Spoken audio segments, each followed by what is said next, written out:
আসসালামু আলাইকুম। আমি taste of home by Umme Salma বলছি। আজ আমি রান্না করব মাগুর মাছের ডিম দিয়ে করল্লা ভাজি। তো করল্লা ভাজি কিন্তু সবাই রান্না করতে পারে।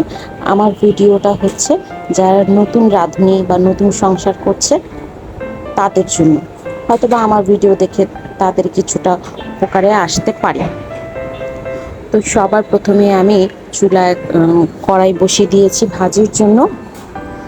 কড়াইতে আমি সর্বপ্রথম সয়াবিন তেল ইউজ করছি।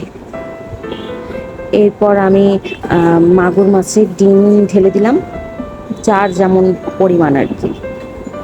তো দেওয়ার পর এখানে আমি সমানে নাড়াচাড়া করছি। নাড়াচাড়া করার এক পর্যায়ে আমি পরিমাণ মতো লবণ দিয়ে দিলাম এবং হলুদ দিয়ে দিলাম হাফ টেবিল স্পুনের মতো। তো সমান তালে নাড়াচাড়া করতে হবে, নয়তো এক জায়গায় দলা পেকে যেতে পারে। দলা পেকে গেলে ওই সব জায়গায় লবণ বা হলুদ কোনোটাই ঢুকবে না। তো নাড়াচাড়া করতে করতে যখন তেল ভেসে উঠবে কিছুটা, আমি তখন একটু পানি দিয়ে দিব। পানি দেওয়ার কারণ হচ্ছে একটু কষালাম কষাতে কষাতে ধরেন এটার ভিতরে একটা মাছের একটা বাজে গন্ধ থাকে, সে গন্ধটা ছেড়ে দিবে, চলে যাবে গন্ধটা। এরপর আমি 2-3টা কাঁচামরিচের ফালি করে দিয়েছি। এখানে আমি এই ভাজিতে আমি কোনো লাল মরিচের গুঁড়া আমি ইউজ করব না, সম্পূর্ণ কাঁচামরিচে রান্না করব।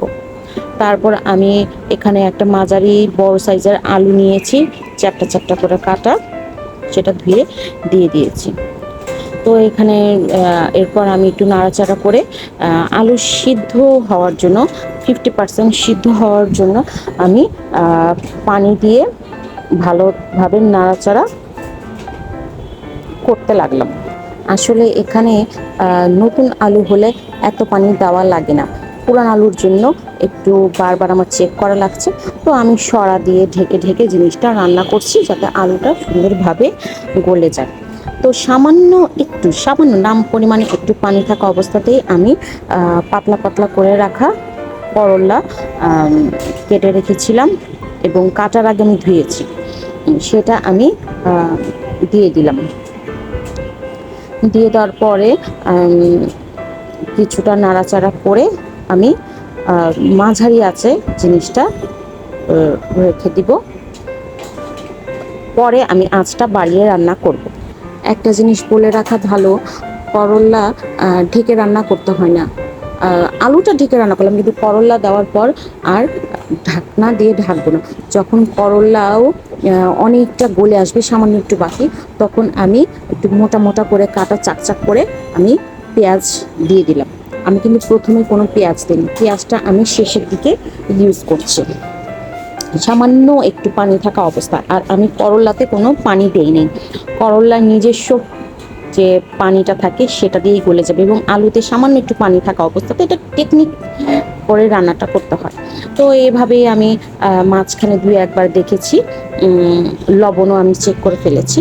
তো শেষের দিকে আমি আরও 2-3টা ফালি করা কাঁচামরিচ দিয়ে ভালোভাবে নাড়াচাড়া করে রান্না এখানেই শেষ করে ফেলি। এই তো হয়ে গেল আমার আজকের রান্না করল্লা ভাজি মাগুর মাছের ডিম দিয়ে। তো আপনাদের যদি আমার ভিডিও ভালো লেগে থাকে তাহলে আমার চ্যানেলকে সাবস্ক্রাইব করবেন এবং লাইক কমেন্ট দিয়ে সাথে থাকবেন। আসসালামু আলাইকুম।